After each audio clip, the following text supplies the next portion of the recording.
Welcome, ghouls and goblins, to Greenlight This, the only podcast where horror and humor collide like a haunted hayride. Each week, we brew up wickedly good movie pitches you'll wish were real. My name is Landon Davis, but you can call me Squiddy, and I'm here with the Dracula to my French maid, Travis Medore. I don't know how to respond to that. I have never, nor will I ever, wear a French maid outfit. Let the record I'm the French stand. maid, you're the Dracula. Oh, okay. Yeah, I was going to go as a French maid for Halloween this year. Oh, gotcha. Yeah. So do you have the feather duster and everything? Yeah, I've got the whole thing, yeah. Oh, okay, Yeah, perfect. yeah, we're going to do this for Halloween. You'll be Great. Dracula. Well, Travis, it is Halloween, which means it's almost the best holiday. Thanksgiving? No, it's my birthday almost. Okay, actually, no. I mean, as much as I like my birthday, it's just I always like from Halloween through Christmas. Tis the season. Your birthday gap in between. Yeah, it's just right in between, and yeah, the whole thing is great. Travis, what is your favorite movie promotional tie-in? Oh my gosh. Yeah. I don't believe this counts, but the first thing that comes to mind. So in like the early aughts, in Chile, they did this weird promotional tie-in with the Star Wars movies on television, where they did these splice cuts in throughout the movie, showing this Crystal Light beer. And yeah, it was one of those things that they did over in Chile as a promotional stunt to try to get in advertising without actually pausing the movie for an actual commercial break. So for some reason, that's the only promotional tie-in that comes to mind. I don't know why. You know, I thought it would be like, oh, Reese's Pieces were in E.T. or, right, yeah. You know, any Happy Meal toy ever in existence. I'm not clever enough to think of that. Or like, you know, glass mugs or something, but no. Coca-Cola. Okay. Pepsi Perfect. Pepsi and Back to the Future. There we go. I love the Pepsi Perfect and Back to the Future. I mean, I definitely was thinking more also like what we can buy in real life. Right, yeah. My mom, I don't know. It was a weird phase for her, I guess. But like when Shrek 3rd came out. Okay. McDonald's had glasses. There was like a set of 4 glasses. My mom really got into the idea of buying them. So she bought 2 of each of them so that we'd have a set of 8. Oh. Because our family was kind of starting to grow then. Break out the fine china. Really, it was. Like, it definitely was a thing at Thanksgiving. And then I think slowly but surely they all started like breaking, like just a series of tragic events. So I think my parents still have 1, maybe 2. The Holy Chalice. The Holy Chalice. It is actually the Holy Grail. It will work whenever you get to the Holy Grail. But yeah, that's probably the one that comes to mind for me. But yeah, I miss the days of a good old promotion. Same. But yeah, do you want to go ahead and get us started? Yeah, absolutely. I agree. So, Greenlighters, grab your Halloween bucket. It's time to greenlight something new. All right, hit the lights. Roll camera. Wait. Hold on. Where's the script? All right, Travis, why don't you give us an introduction to Halloweentown and the cinematic universe that we have? Ooh, absolutely. So, Halloweentown is a 1998 Disney Channel original movie. It is starring Kimberly J. Brown as Marnie Piper with her siblings Dylan and Sophie. Halloween night, their grandmother, Agatha Cromwell, played by the so wonderful and magnificent, bless her soul, Debbie Reynolds. Grandma Cromwell comes, visits the family. The kids follow Grandma onto her bus home. And it's revealed she lives in, shocker, Halloweentown. Oh, snap.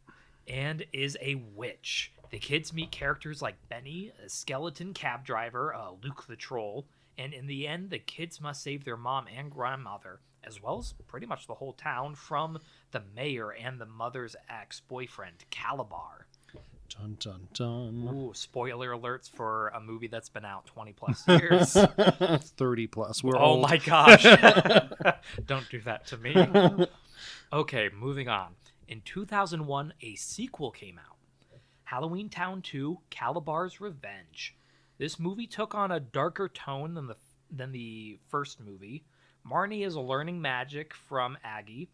When a dark spell called the Gray Spell has affected Halloweentown, the villain is again, spoiler alert, is revealed to be Calabar's son, Cal Jr., who turns humans into monsters and into their Halloween costumes.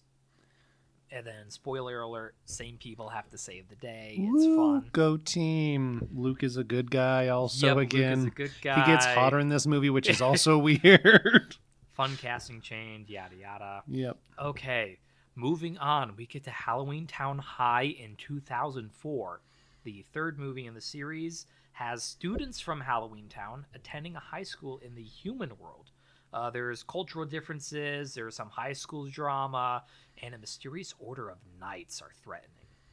In the end, members of Halloweentown Council was behind it using events to prove Halloweentown should be closed off from the mortal world. Dun, dun, dun. Yeah, Another dun, dun, dun. 20-year-old movie. Again, there shouldn't be... If I've spoiled something for you guys, I'm sorry. These have been out long enough. All of them have been, yep. Right. And... Ooh, there is a fourth movie, the final movie, which is it does not hold the same place in a lot of people's hearts. In 2006, we get Return to Halloweentown. Kimberly J. Brown is replaced by Sarah Paxton as Marnie, and Marnie goes to college in Halloweentown, where Disney Channel co-star from High School Musical trilogy and appeared in Halloweentown High, Lucas Gabriel, is suddenly a love interest, which was kind of not. It was so bad. In the original movie. It wasn't in the third forced, movie. Yeah. And throughout a lot of jumble of a plot, the school's castle was previously Grandma Aggie Cromwell's palace, and some other racism going on with Halloweentown. Yada, yada. The magic, and there's also a wit or a genie. There's a genie roommate. Oh my gosh, I forgot about the genie. Yeah. Researching into that one, I was like, I blocked most of this movie out. Yeah, I have forgotten most of that one. A few things that I want to point out from these movies is the first movie is a dirt cheap budget movie, which is why I think it's great. Like, they either just went to Spirit Halloween and just bought everything, or they just went to like the darkest corner of like the costume department and was like, what isn't covered in mold? Okay, cool. Just take these bits and we're going to make. My favorite is like people will freeze frame the first movie and you'll just suddenly be like, why is there a Union soldier in the background? Like, there's just costumes galore. Don't question it. So there's that. Second, the story centers on Marnie, so we are getting a lot of that character's life growth. First movie is preteen, then we get into like the tween, high school, and college. There is some cool lore that kind of happens. So the first movie they defeat Calabar with Merlin's talisman, which is kind of a scepter piece. Really cool. In the fourth movie, it is established that Aggie's father is Marvin. Marvin is the cousin to Merlin. So that's where that came in. Okay. I think that's also in a line that most people had fallen asleep in the movie during, so nobody knows that. And then the last two movies, definitely you can feel the push of High School Musical a little bit. Yeah. That was about to come out, hadn't come out yet. And then the last movie was definitely pushing for Hogwarts. They wanted that Hogwarts Harry Potter vibes, as that was so big in pop culture. So yeah, I figured today we try to fix a cinematic universe that was pretty rough. I didn't want to erase everything, so I figured everybody disliked the fourth movie the most, so let's fix that movie and like the first three as a main trilogy, I think is fine. Yeah, the third one is still the weakest of those three. It's a little rough, but you can get through it. Not as bad. Yeah, so I wanted to try and mess with that, see how we could make this better. Okay. So my pitch for the fourth movie is called Cromwell Return to Salem. Oh. So I wanted to set up that the next trilogy of movies, instead of being Halloween focused, is focused on the Cromwell family. Still wanted to have that family fantasy adventure. So I would keep Kimberly J. Brown as Marnie Piper. Perfect. I do want to mention there's a lot of mixed reviews of why she was replaced. It does seem like there was some body image stuff of why Disney decided to go with Sarah. Sad. I hate when that happens. Yeah, it's really, really awful because she was totally free. And so, yeah, it's kind of just a whole side mess. Guys, Kimberly, she was great. Yep. As is no need to body shame her. Which I love that she has still like embraced Halloween to this day. And like, absolutely. Her social media feeds, whatever, still blow up with it. So yeah. And she still looks great. Yeah. And then definitely wanted to give it the same vibes as Halloweentown and a few of the other Halloween movies of that era, Hocus Pocus, things like that. So the log line for this movie is going to be Aggie and Marnie arrive in Salem for Halloween when a black candle is lit and 3 witches are released for some hocus pocus. Ooh. Aggie has taken on training Marnie. More directly this time, their training leads them to travel to Salem, and they arrive just in time for Halloween. Aggie teaches Marnie the tragic history of witches during the Salem witch trials. When her good buddy Luke from the first 2 movies arrives back, this time he's being trailed by his younger sister Alice.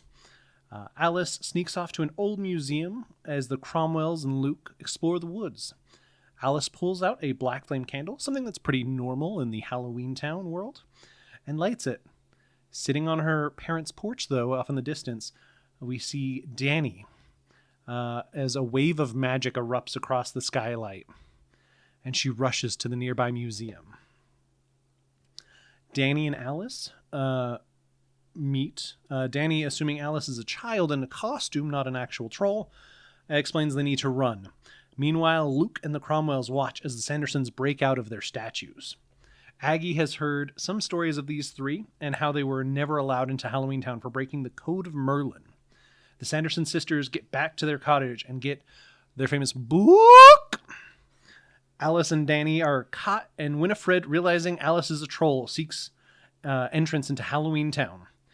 This time to get her revenge on Halloweentown, not the town of Salem. Aggie senses the witch's magic and tracks down Billy in the graveyard, enlisting his help. Alice opens the portal and is led by the Sandersons to Halloweentown, where they enchant the town. Aggie, Marnie, Luke, and Billy follow after. Aggie and Winifred have an enchantress duel as the others trick the sisters through the portal and back to Salem. All 3 of the Sanderson sisters are back in Salem just as sunrise happens, and repeating of the first movie, they all turn to stone. Oh. I thought it was kind of a fun idea to introduce the idea of an enchantress duel because Debbie Reynolds is infamously from Broadway and Old Hollywood. She did Singing in the Rain. Yeah. So seeing her and Bette Midler having a song off, a rip off from the Pitch Perfect world, I think would just be so good. Getting to see our wonderful Sanderson sisters kind of surprise pop up in a new movie for an official sequel to the Hocus Pocus movies, long before the actual sequel ever happens. I think would be great. So yeah, we get Bette Midler, Sarah Jessica Parker, and Kathy Najimy back as Winifred and Sarah and Mary Sanderson. Debbie Reynolds is returning as Aggie Cromwell. Phil Van Dyke would return as Luke. And then Alice being one of the only new people around that time, around 2006 when the original movie came out. I figured we would have somebody from Disney Channel. They'd probably want somebody that's coming out on something new. Yeah. And the series Hannah Montana just launched that year. Oh, okay. So I thought Emily Osment, she would be kind of a fun new addition to the cast. And then, of course, Billy would be played by the legend Doug Jones, who's played Billy in all the other movies. So most everyone is from a previous movie. So the only new person is the character of Alice. The production team, I definitely would still work with. Kenny Ortega, he directed the original Hocus Pocus. And then he eventually went on to High School Musical and every other Disney movie for the last 15 years. Then I also really liked David Kirshner and Dan Brendanson as the 2 writers. David Kirshner wrote Hocus Pocus. Okay, he did even a lot of the Chucky movies in the 90s and early 2000s. And then Dan Brendanson did the Sabrina the Teenage Witch Show, live action show. Okay. Twitches. He did Up and Away, a lot of those older first Disney Channel movies. So I think they're 2 writers that would be really fun to have on this project. But yeah, that is my pitch for the 4th movie. Okay, Travis. So I want to introduce the 5th movie because you have got a 6th movie that involves Yes. a different plot. A different timeline going on here. Yeah, so let me introduce the fifth movie, if I can keep my numbers straight. So kind of playing off of the Cromwell, I wanted to go with Cromwell, Madness of Merlin. Ooh. I kept this one a little bit shorter, so I didn't really work on like the tagline as much. But the summary is this time we're going to follow Dylan, Okay. Marnie's brother. Dylan, happily in college, is still awkward and goofy. He's been hiding his magic from everyone besides his family. Knowing Grandma Aggie has been training his sisters, he researches the family history, looking for a wizard who could train him. Discovering Marvin was Merlin's cousin and founded Halloweentown's council. He uses the family time portal from the second movie and travels back in time. But Marvin does not have magic. Turns out his sister, Marvin's sister, Mim, was a witch, and Mim happens to discover the portal and escapes to the future. Ooh. Dylan returns to the distorted future. Halloweentown is a twisted chaos matching the ruling of their new queen, Mim. Dylan finds that the only person not affected is in the mortal world, Cal, who has been banished there. Cal and Dylan try to figure out when history changed, but the portal is gone. They get captured by Mim when a figure in Bermuda shorts approaches. Merlin has entered the battlefield. Merlin lectures the boys on time travel as he duels Mim. With the help of Archimedes, the boys find a door holding the Cromwell family. Using Merlin's talisman, the United Family mirrors the first movie and casts back against Mim with Merlin's help and turn her into stone. Merlin gives his final advice, greets Aggie as his favorite niece, and mentions his belief that people can change, winking at Marnie, who stands next to Cal. Oh. So I really thought, okay, who do we, get for Mim and Merlin? If you're not catching, Mim is a reference to Mad Madam Mim, the wonderful villain in Sword of Stone. And Bermuda Shorts, that is also a play off of that version of Merlin. Mim, I really thought about it, and I loved the idea of Imelda Staunton. Okay. Who eventually everyone will know as Dolores Umbridge. Yeah. She was the queen in the final seasons, where it was like older version of the Queen in the Crown. Fantastic actress. I think letting her be a bouncy, shape-shifting witch person would just be so fun. And then for Merlin, I thought who could be a little old dodgery, but then also the kook and the magic spell, all of those features of the Sword in the Stone version of Merlin. And I kind of like the idea of Jim Broadbent. Which is, I can see that. Yeah. A few other ones that I kind of liked were Bill Nye or Hugh Laurie as Merlin. I think Bill around Nye that would be pretty fun. Around that 2010, I'm like, Hugh Laurie isn't quite old. Bill Nye would also be really good, but yeah, I think I ended up deciding most on Jim Broadbent, who, again, if you don't recognize Jim's name, he did Moulin Rouge. He eventually was Professor Slughorn in the Harry Potter movies. I'm sure there's about 24 other projects I should be able to list that he's done, but random one that comes to mind is The Borrowers, if you've seen that's that right. one. He did The Borrowers. Yep. Yeah. So fantastic actors. And then Archimedes, I thought would be fun puppeteered, but you need a good voice. And so I thought Tom Kenny would do it. The reason I chose Tom is he voices Rabbit in Winnie the Pooh, like the newest Winnie the Pooh movie. And the guy that voiced Archimedes originally voiced the original Rabbit. So I'm like, it's probably a similar skill there. So I'll let the voice actors figure it out. But yeah, my hopeful with that movie is that we have distracted Kenny Ortega enough that he will never make the Descendants movies. And hopefully these two kind of movies that I both made kind of give us more of what the Sorcerer's Apprentice movie should have been. That one never really went anywhere. But if you remember that Disney movie. Yeah. But I really liked it. It just didn't end up like flushing out into the saga that Disney wanted. But yes, so you have a sixth movie. Yes. Go ahead and give us that. Okay, I will preface this by saying mine I don't believe is as fully fleshed out as yours, so maybe you can help me with that when we get to there. But so, Halloweentown 6, The Witch's Journal. Oof, okay. A log line. Following the passing of Grandma Cromwell, Sophie Piper has gone off an adventure of her own to unlock a family mystery. So the idea for this kind of came from a line in the fourth one, because it's kind of like, hey, where the crap is Sophie? And there's kind of just a brief mention that Sophie is off studying with Grandma Aggie, and doing stuff kind of like in Europe, going after vampires, werewolves, something like that is kind of like, I feel like I'm remembering. I could be remembering the line. I think a what it little was bit long. Grandma Aggie and her were like traveling through time. Oh, was it time? And that's why I think that's why there is something, because we only see Debbie Reynolds' character for like 2 minutes of the movie. Yeah. And so I know what you're talking about, because there is just this one weird offline where she's like, well, I'm with Sophie in the original fourth. And I guess this does still work in new universe movies, because Grandma Aggie would have been training Marnie, and then I guess by this point you're working with that it would have been after Debbie's passing. Yeah.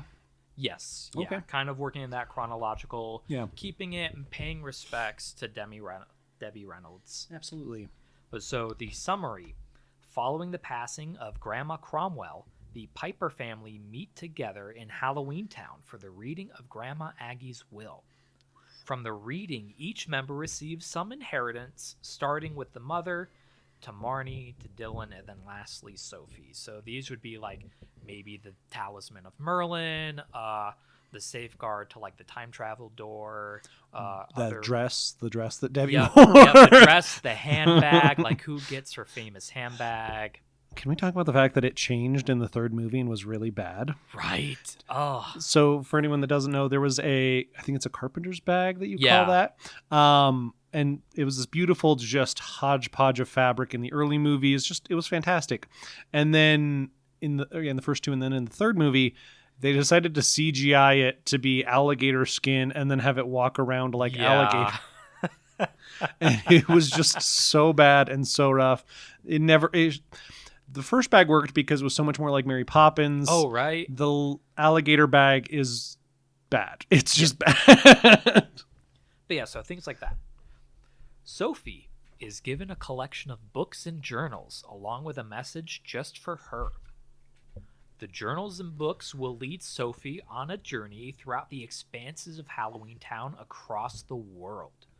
I feel like we only see very little of the Halloweentown universe, and I feel like it's world encompassing. So I would like to really expand on that and see more. So she's going to find a grove of trees, and on the trees are going to be different doors.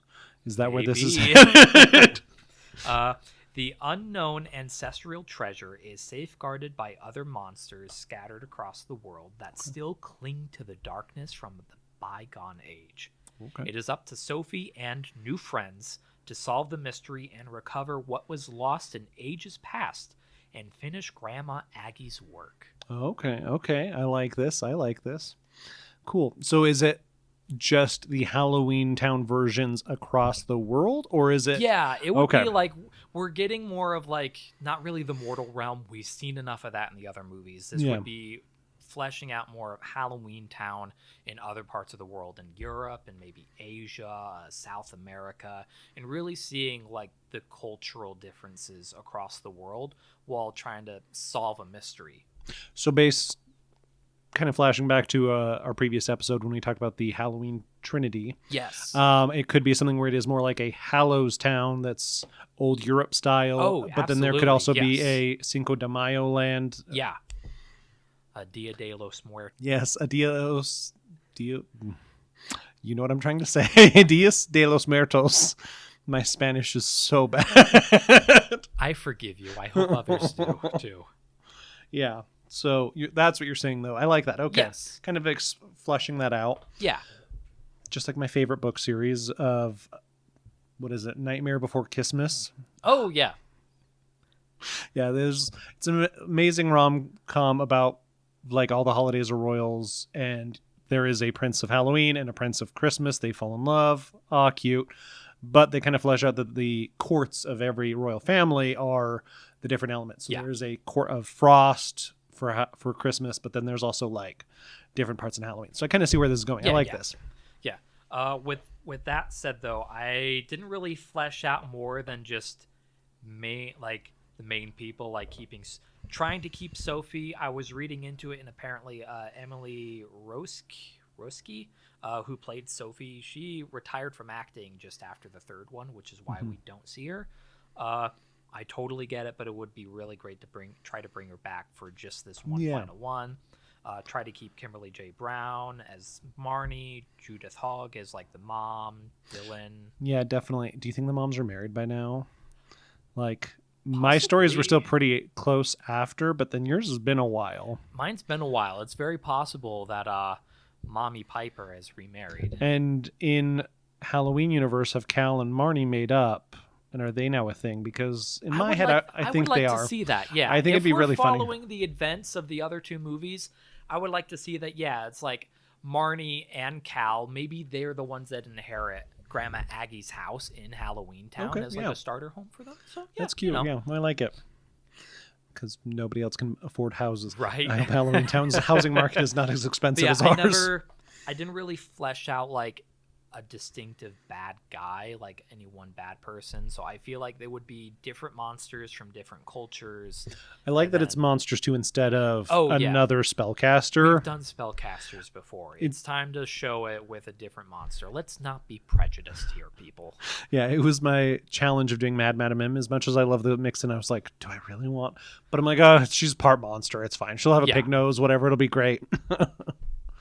No, I like that. I think it's a great idea to mix in. And yeah, it could be whatever, a Dracula, a vampire count, and your Frankenstein-esque monster and a mummy. Like you could do like all the classics of Universal as like the 5 that she's got to, get 5 keys or whatever to unlock the Cromwell Tower of Gold or whatever it is. I was trying to think of like a last-minute actress that I can try to tie in, and Catherine Hahn.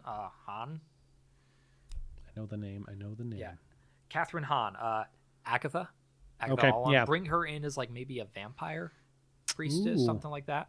Because she was acting like in the later aughts. So I think that could potentially work. But yeah, I just never really fleshed anything out further than this. That's totally fine. I mean, I think the the listeners can tell us what monsters they'd want to see or who you would cast. Any listener suggestions I think would be really great. Add it to our we'll add it onto our Instagram, and just give us your thoughts on what you want to see in that last movie. This all sounds great to me. I think we're ready for post. Yeah, let's hit post. Good. That's a wrap. Let's go to post. All right, we actually have a listener question. If you had to describe yourself by TV shows, what shows would you use? Ooh, okay. My head always ends up turning things like this into like chronological because I always think, well, what I'm watching in TV, that's going to be different now in October versus what I was watching in June and what I'm going to be watching in January. So like the big ones in my life, I would definitely say first is Rugrats. I was a huge Rugrats kid. Rugrats. Like I remember getting like a Reptar Wagon toy. They didn't really have action figures, but they had these like soft dolls. And so I remember having like the dolls basically of Rugrats for all the kids. I even remember my Reptar Wagon had like a pull out, life preserver. Oh, cool. Yeah, it was really cool. And then like the video game, I remember the first PlayStation video game of Rugrats. Yeah, that was kind of wild. But I guess if I'm thinking like Nick Jr., then I would say like Blue's Clues. That was really the only like junior era show that I ever really cared about. The big ones more when I get older are Batman the Animated Series and SpongeBob. Obviously, SpongeBob is where a huge chunk of my humor came from, those early seasons. Teen years, I'd say like Smallville. That was probably like a very impactful like coming of age show because it kind of aligned when I was like growing up as well. And being a closeted gay kid in a small town, it feels very reminiscent of a superhero that lives in a small town that like has to hide part of his life. I have a secret that no one must know. Yep. Yeah. Very, very similar, like very connecting to me. And then teenager, I was also like discovering my sense of humor. So How I Met Your Mother and like The Office were probably the big like sitcoms. as an adult, I think more it gets into like British television. So Doctor Who would be like the first big one. And then eventually like Broadchurch and The Crown, and then like Downton Abbey, Gilded Age, just any of those like period piece or like British shows have become some of my favorites in my adult years, besides the big ones that would be like Game of Thrones and all the other like mega ones. But like Doctor Who is probably the biggest one that I can think of, like, oh yeah, I connected to this for a huge time of my life. What about you, Travis? I feel like if I were to go chronological, it would kind of be a little bit hard. I definitely kind of like gravitated towards very specific kinds of shows. I'm always been a cartoon person. I definitely prefer cartoons over live action shows. Not that I don't mind live action shows. Like, I love a good sitcom. Yeah. But yeah, like a good comfort show for me, at least currently, it's going to be like Futurama or Adventure Time. Those are kind of like my two big ones. Those are definitely like current humor. Like, if I had to describe myself, it's like, no, I'm definitely like, yeah, like if I had to describe myself, I feel like a good representation of that would be almost like a mixture of Jake the dog from Adventure Time with a lot of Fry from Futurama. Yeah. Yet you've never made me bacon pancakes before. I always make pancakes for dinner, and you hate breakfast for dinner. It's not hate. I just don't trust. You loathe it. I don't loathe. I have gotten the stink eye so many times whenever I've tried to do breakfast for dinner. It's just suspicious. Because a good breakfast should put you in a coma, and you don't want that at 5 o'clock at night. You should be doing that at like 10, so you take a good like midday nap. You need to have the like Thanksgiving turkey experience there where you just pass out. But yeah, like, I mean, I loved Rugrats, loved SpongeBob. Yeah. I think I watched Powerpuff Girls for like a little while. Dexter's Laboratory. Dexter's Laboratory, My Life as a Teenage Robot. So yeah, like a lot of Cartoon Network and a lot of Nickelodeon. Not a ton of Disney. Yeah, I mean, Disney didn't. I mean, they had some good animation, like Impossible and stuff. But yeah, like it definitely, especially in our like teen tween years, it got more into live action. They really almost stopped producing, I feel like, animation for the most part. I'm maybe forgetting some major show, but bring back animation, guys. 2D animation. Let me be specific. Bring back 2D animation. Absolutely. Anyway, Squiddy, is there anything you would like to greenlight for our listeners this week? Ooh, I would say if you haven't any of The Simpsons, Treehouse of Horror, that is such a great way, especially when we're reaching the last week of the month here. Other than that, I think just have a happy Halloween. What about you, Travis? Nice. I don't believe we've greenlit Halloweentown. Oh, have we not? Well, if you haven't watched it yet, watch it now. Yeah, if you haven't watched it, you have like a week, the rest of the week to watch Halloweentown. Watch 1, 2, and 3, skip 4. Yes. And then just imagine what we've presented for you guys as the remainder. But yeah, I'll greenlight Halloweentown. Perfect.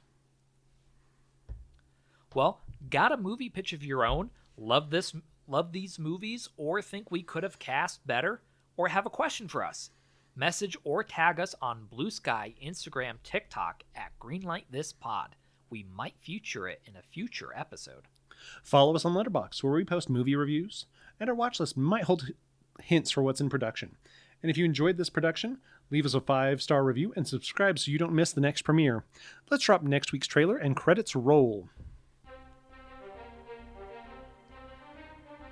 Darkness and crime cover the city. Hope is lost. Only one figure in black. Wait, gray, no blue. Now this is getting absurd! Dressed in a rainbow? That's right, we are jumping to the hero of all heroes. Batman! Next week, we enter the world of the Dark Knight.